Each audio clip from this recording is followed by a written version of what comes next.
எவ்வளோ ஆசையாக எடுத்து பார்க்குறா வரேன்.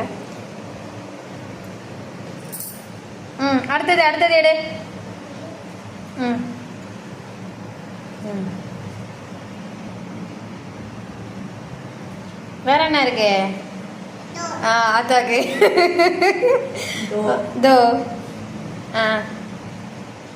சிரிப்பா வரத்தாங்க பிள்ளைக்கு. சரி சரி.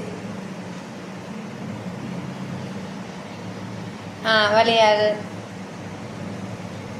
பூ கடகடன் எடுடா, கடகடன் எடு. ஹேர் கிளிப் இருந்தது எங்க? அதில் ஹேர் கிளிப் இருந்ததுல எங்க?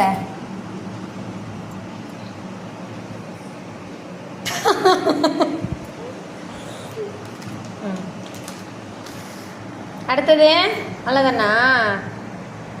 அவ்வளோதானா? அந்த வேலையெல்லாம் வேணாமா பாப்பாக்கு? ஹேர் கிளிப்பை காட்டுடா. டாட்டி